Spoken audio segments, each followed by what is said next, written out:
tradition. As the language were chiefly a cabinet of sentiments. That is the ordinary understanding.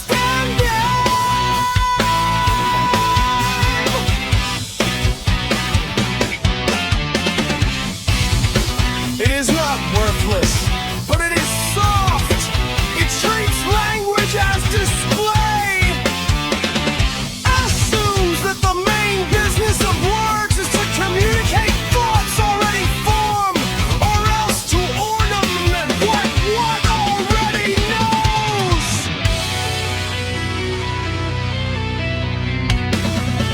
In that view, language is descriptive first, expressive second, persuasive third, and useful only by extension.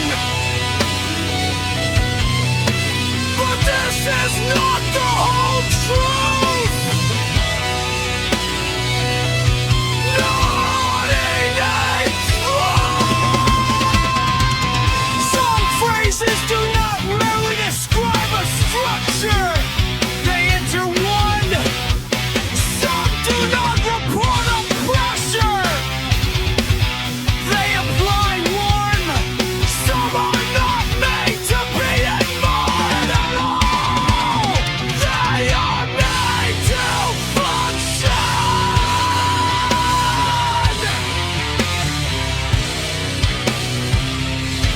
That is where the matter changes.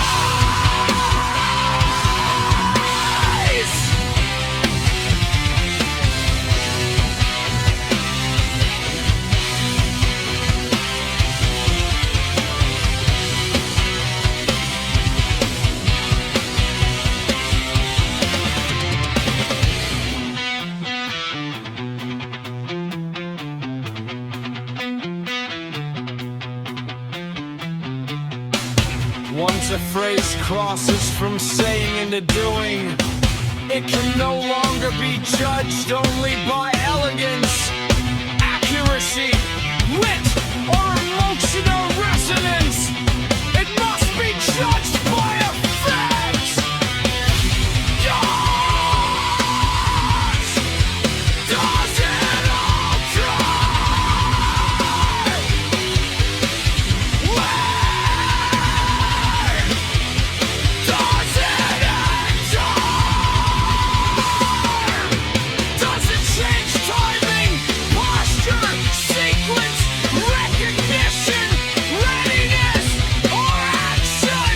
Does it merely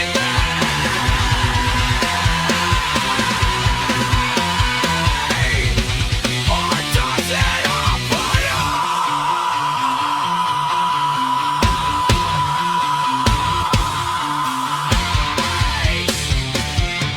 That is the beginning of the phrase as device.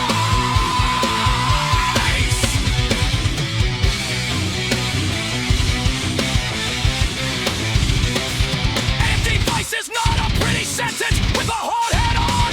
Device is a built thing. It has purpose, compression, seek, and a field of use. And exists because slow and growing human problem requires intervention at a particular point. The device may be made of steel, ritual, habit, or language. That part is secondary. The primary question is always this: what does it do when brought into contact with the difficulty it was built to answer? This is why the phrase device belongs less to poetry as decoration than to language as instrument. It is closer to a lever than to a lantern. Or, perhaps better, it is a lantern built to change where the feet go.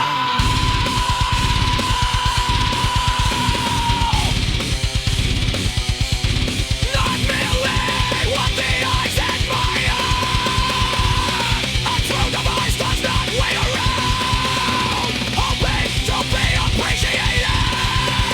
It is shaped to catch on something in the user and will react first. No!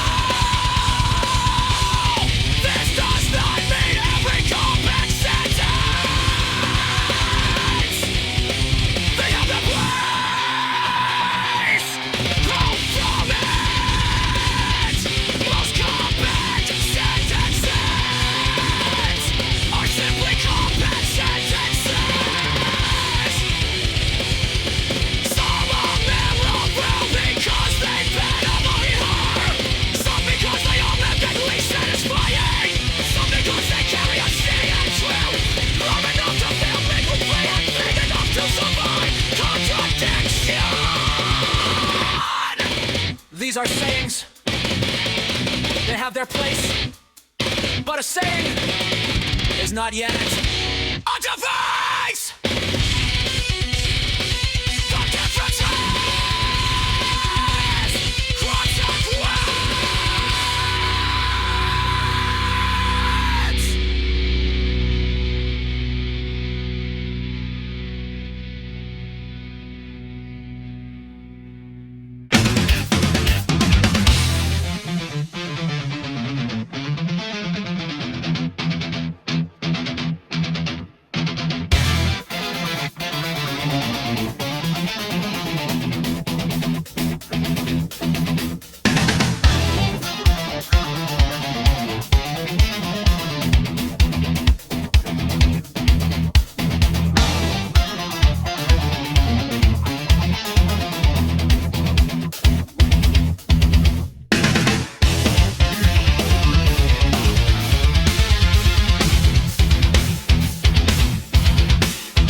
Compression is not brevity. This damn stage is stuck. Just to crisp a phrase properly is to make it portable without making it weak. One must remove the excess explanation while preserving the pressure-bearing structure. That is difficult because many writers come for elegance and accidentally cut the operative spine right off the line. A device has to survive impact. It must remain intact. When fear, noise, confusion, exhaustion, vanity, and delay begin rattling the room.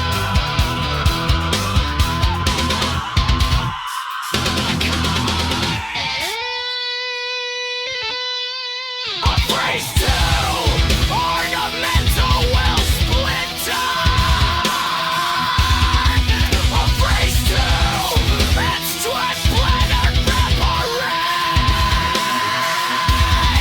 A phrase to explanatory will arrive late.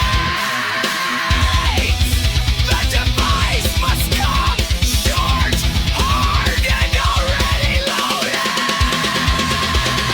This is why instruction often lives better in phrases than in systems. Systems are excellent for study. Phrases are often better for contact. A system can educate the mind over time. A phrase can catch the body in motion. The body under pressure is not consulting a 12-part framework. It is moving down the grooves that prior repetition has cut. So the question becomes, What kind of language cuts grooves rather than merely entertaining thought? The answer! Language with sequence in it! A device-worthy phrase contains an order of operations, whether overtly or by implication. It does not simply name a condition. It establishes precedence. It tells the organism what comes first, or else reorders what had been coming in the wrong way.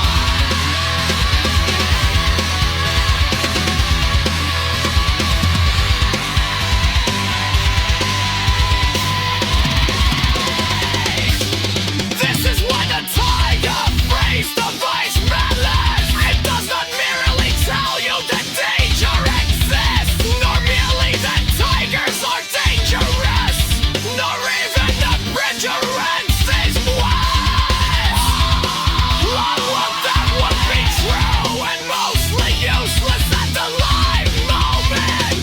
What it does instead is alter sequence. It reaches for the interval between signa and interpretation and says, change the order. That is device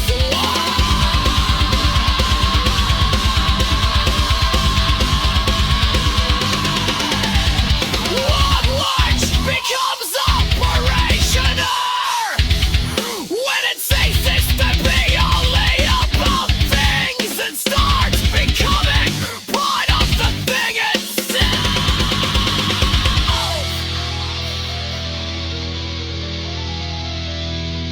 That is a hard sentence.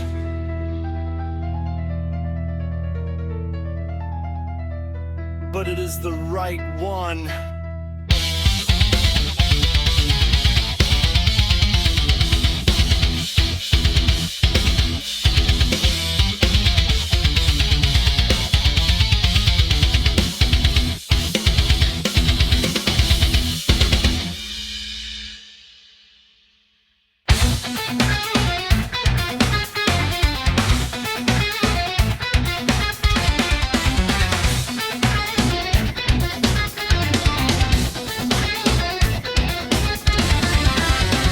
This is why the line. The tiger is not metaphor, it's far beyond provocation. It is not there to sound severe. It is there to block a specific cellular load. The habits of escaping into symbol before the body has entered the structural threat. It prevents interpretive drift at the exact point where drift becomes dangerous. That is device work again.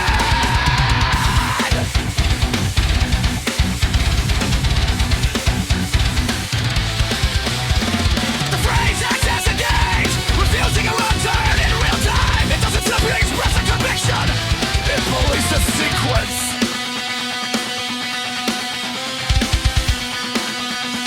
Likewise, you hear that? In its operational form, it's not mere inquiry. It is not small talk about acoustics. It is an activation phrase. It brings attention to the edge of the field where signal first enters. It is an instrument for redirecting awareness from concept to contact, from explanation to registration. The question form is almost instantaneous. Underneath it is command.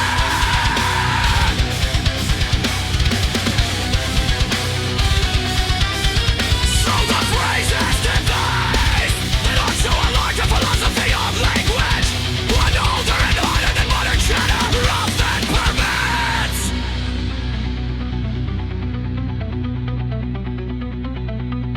Language is not merely the house of being, if by that one means the upholstered salon where people discuss reality. Language is also a workshop, an armory, a bell tower, a tripwire, a brace, a trigger, a handrail, a splint, a bit, a blade. It can stabilize, it can mobilize, it can wound, it can wound, it can domesticate, it can decide, it can convince the body, the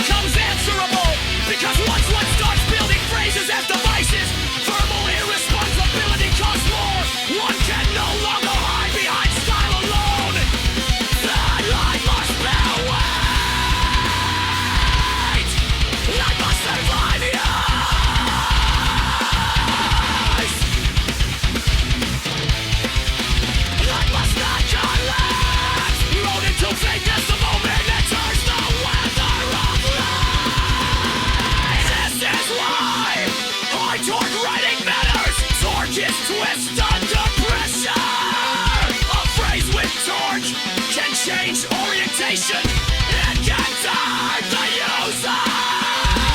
Not violent the argument necessarily, but by combat contact and unguarded leverage. That is what the first case file must state. Before timing, before sound, before the body. Learning sequence, one has to identify the class of thing under discussion.